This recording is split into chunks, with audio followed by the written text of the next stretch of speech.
Hi friends, welcome to our channel. నేను మీ ప్రసన్న తాళ్ళపల్లి. ఈరోజు మన వీడియోలో వచ్చేసి ఒక మంచి విషయంతో పాటు ఒక హెల్దీ విషయాన్ని కూడా షేర్ చేసుకుందామని మీ ముందుకు వచ్చాను.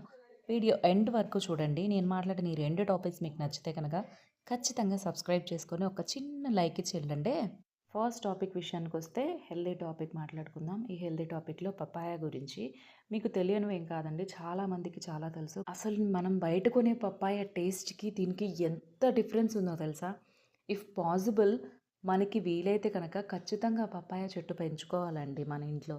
ఎందుకు అంటే పపాయ తినడం వల్ల డైజెషన్‌కి అండ్ ఇమ్యూనిటీకి ఎస్పెషల్లీ హార్ట్‌కి చాలా మంచిది.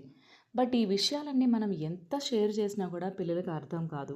అలాగని చెప్పి మనం కూడా వాళ్ళని ఇలాంటి హెల్తీ ఫుడ్ పెట్టకుండా ఉండలేం కదా!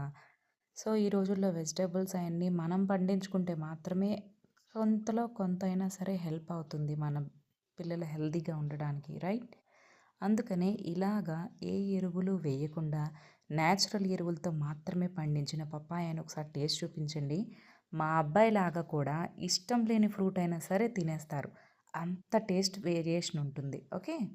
ఇంకా వీడియో విషయానికొస్తే చాలా బాగా పండిందండి పపాయ. చూసారు కదా! కట్ చేస్తుంటేనే అసలు విడైపోతుంది. అంతా విడిపోతుంది.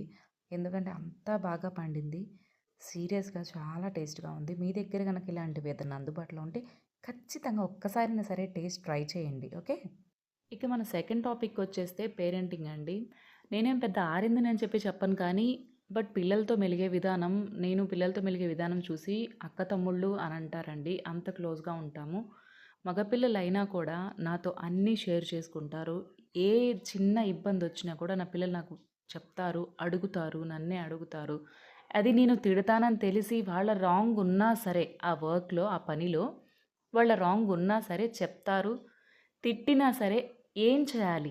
నెక్స్ట్ స్టెప్స్ ఏంటి అనేది గైడ్ చేస్తాను అన్న ఒక ట్రస్ట్‌ని నేను నా పిల్లలకి కలిగించాను. అందుకు so proud of my children అండి, సీరియస్‌గా.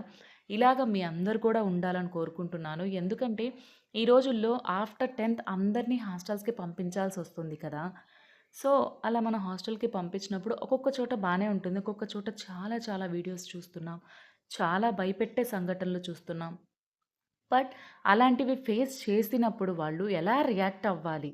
సో, భయపడకుండా ఏం జరిగింది అనే విషయం వాళ్ళు మనకి షేర్ చేసుకోవాలి అంటే, మనం వాళ్ళకి ఫ్రీడమ్ ఇవ్వాలి. వాళ్ళకి ఆ ఫ్రీడమ్ ఇచ్చాము అని వాళ్ళకి ఎప్పుడు అర్థమవుతుందంటే, వాళ్ళేదన్నా చెప్పినప్పుడు ఫస్ట్ వినండి.